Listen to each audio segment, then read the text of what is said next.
Let's just say you had a great hamburger. It was delicious, and you are ready, but also a little guilty. So you're like, you know what? I'm gonna start my diet right now. And then tomorrow, the same hamburger sitting on the table, your mom made it, smells so good. You're like, oh God. At your lowest point, when you really, really want it, who you are then is what defines you. My hungry English teacher, Mrs. DeBezic, in February of 2016.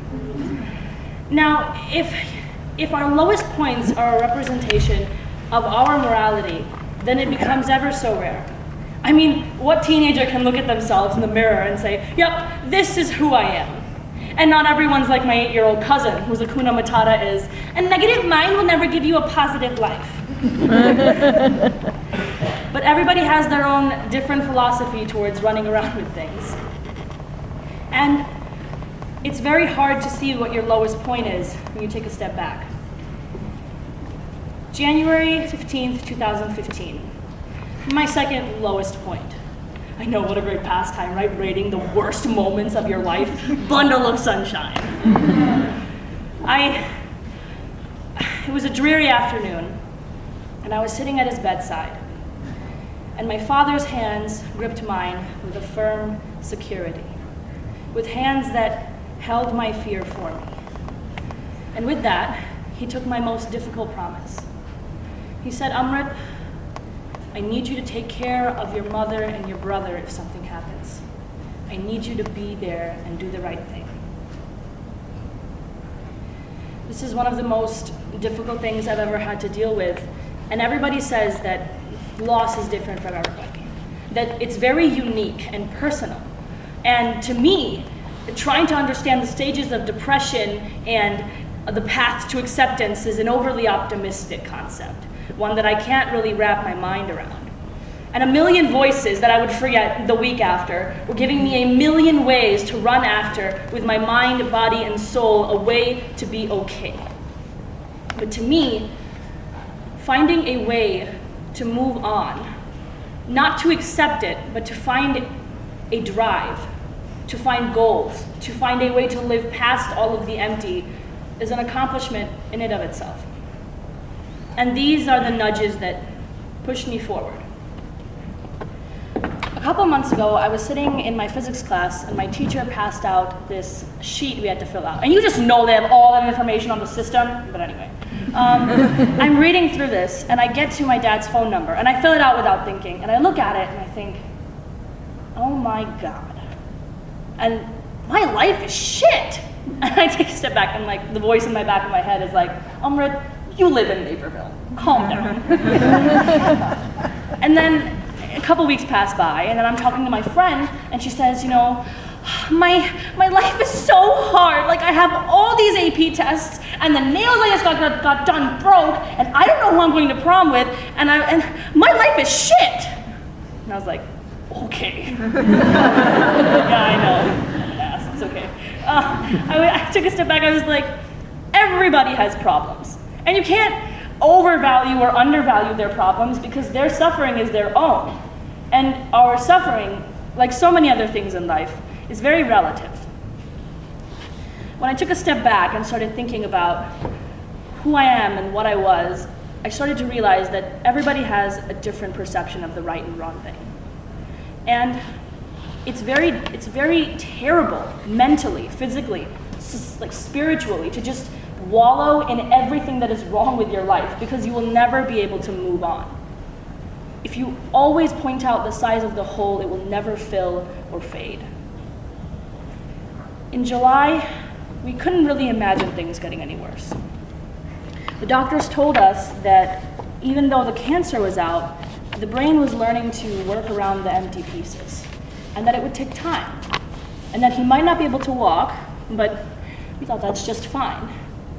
And it was a dreary morning, and I looked at him and I said, do you want to go outside? I asked the same question for 4 months, and with his favorite Johnny Cash song, A Boy Named Sue, playing in the background, he looked at me and didn't say anything. And I turned around, ready to leave, and I heard the softest, sure. And I was out of breath. I was running and running against his indecision, hoping that he would just be able to come outside with me because he hadn't left the house in 6 months. When we got outside, the rain dripping had stopped, and the air was enveloping us, and it was warm and beautiful, and the sun cleared along with some of the pain. And he turned over his shaking hand, and I pressed mine into his to stop the shaking. And this red robin landed on his seat, and he looked up at me. A candle in a sunset is not so difficult to pass, isn't so difficult to pass over. But a candle being lit in pitch black is impossible to ignore. And he didn't light a candle, he set off fireworks. Because in that moment, he looked up at me and he smiled. And he meant it. When I think back, every dark moment that I may have suffered through, I have to realize that there are worse things. My grandfather having to crush the salt before it entered his mouth, searching the fields for food for his brothers and sisters. My parents working 90 hours a week just to put food in our mouths. There are much, much worse things. And there are days when the silence is screaming his name because the remembrance is peaking and painful. But you have to learn to move on from it.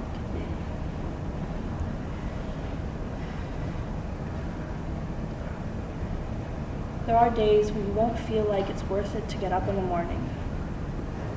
But taking a goal and holding it in your heart and moving towards it is how you can learn to survive. We started eating dinner together, again, every night, and it was wonderful.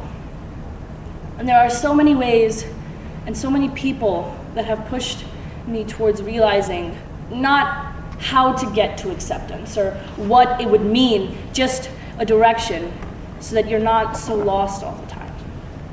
My friends taught me that you cannot try to spend all of your life trying to please everyone around you. Often explaining a dream to me based solely on the idea of making the world more beautiful. Alex showing me that the world is a beautiful place and who you are isn't something to be ashamed of. Natalie showing me that no matter who you are, everyone can be there for you, and no matter how lost you feel, you are never, ever alone. We are not our lowest point. I'm sorry, Mrs. DeBezic. We are not our lowest point, all of our struggle, and why we think our lives suck. We are who we love, how we love, and how we learn to move past our struggles and sorrow.